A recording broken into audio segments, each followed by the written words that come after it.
బాబు సూటిగా నేను చంద్రబాబు ఒకటే ప్రశ్న అడుగుతున్నా. అయ్యా చంద్రబాబు, నీ తల్లిదండ్రులు ఎవరో ఈ రాష్ట్ర ప్రజలకు ఎప్పుడైనా చూపించావా? చంద్రబాబుని అడుగుతాను ఇదే సూటి ప్రశ్న. మానవతా విలువల గురించి మాట్లాడే నైతిక హక్కులు ఈ మనిషికి లేవు. ఇదే చంద్రబాబుని అడుగుతున్నాను, నీ తల్లిదండ్రులు ఎవరో, చంద్రబాబు నాయుడు గారి తల్లిదండ్రులు ఎవరో ఈ రాష్ట్ర ప్రజలకు ఎప్పుడైనా చూపించావా? వారితో ఎప్పుడైనా కలిసి ఉన్నావా? రాజకీయంగా నువ్వు ఎదిగిన తర్వాత నువ్వు కనీసం మీ ఇంటికి తీసుకువచ్చి 2 పూటల భోజనం పెట్టి వారిని సంతోషంగా పంపించావా? కనీసం వాళ్ళిద్దరూ కాలం చేస్తే కనీసం తలకొరివైనా పెట్టేవా వాళ్ళకు?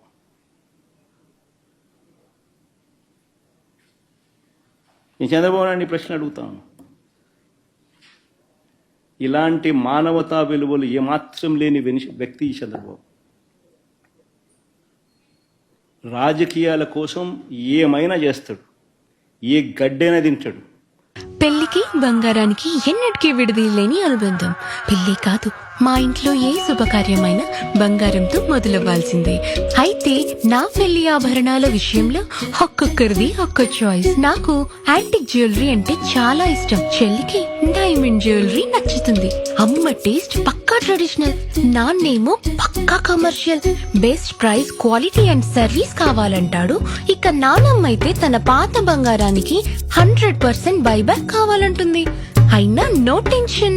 మా అందరి అభిరుచులకి ఏకైక ఎంపిక మానేపల్లి జ్యువెలర్స్. తరతరాలుగా తరగని స్వర్ణ బంధాలు మన మానేపల్లి జ్యువెలర్స్. ఇలాంటి మానవతా విలువలు ఏమాత్రం లేని వ్యక్తి ఈ చంద్రబాబు. రాజకీయాల కోసం ఏమైనా చేస్తాడు, ఏ గడ్డైనా తింటాడు, ఏ అబద్ధమైన ఆడతాడు, ఏ మోసమైనా చేస్తాడు. ఇలాంటి వ్యక్తితో యుద్ధం చేస్తూ ఉన్నాం. సో రాష్ట్ర ప్రజలందరికీ కూడా నేను కోరేది ఒకటే, ఈ యుద్ధంలో రాష్ట్ర ప్రజలందరూ కూడా అప్రమత్తంగా ఉండాలని చెప్పి కోరుతా ఉన్నా. Thank you sir. Polavaram project గురించి నిన్న శాసనసభలో చర్చించారు సార్. పోలవరం ప్రాజెక్టు 2027 కల్లా కంప్లీట్ చేస్తామని చెప్తున్నాడు చంద్రబాబు. అది సాధ్యం అవుతుంది అనుకుంటున్నారా?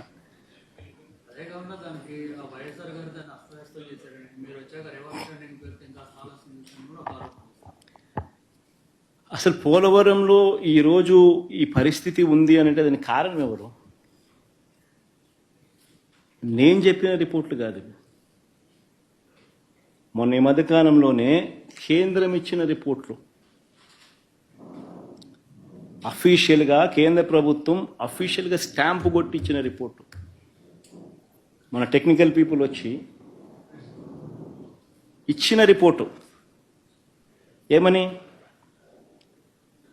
చంద్రబాబు నాయుడు గారు అనే వ్యక్తి పోలవరం ప్రాజెక్టు నిర్మాణంలో ఎలాంటి తప్పిదాలు చేసినాడు అని చెప్పి 2018-19కి ముందు ఏ రకంగా తప్పిదాలు జరిగాయి చంద్రబాబు నాయుడు గారి హయాంలో, ప్రభుత్వంలో, ఆ తప్పిదాల కారణం వల్ల ఇవన్నీ జరిగినాయి, ఈ డిలే జరిగింది అని చెప్పి ఏకంగా రిపోర్ట్ ఇచ్చినారు.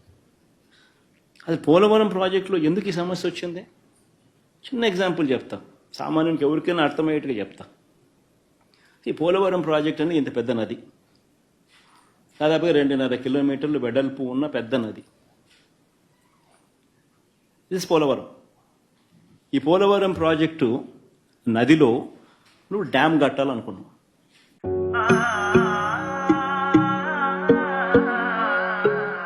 మనసైన మేని ఛాయా బంగారమే,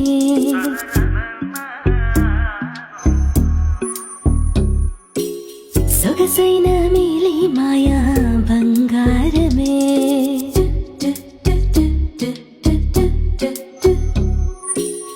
అనుబంధాల హారం బంగారమే, అనురాగాల తీరం బంగారమే, నవ్యమైన నాణ్యమైన స్వచ్ఛమైన మానేపల్లి బంగారమే.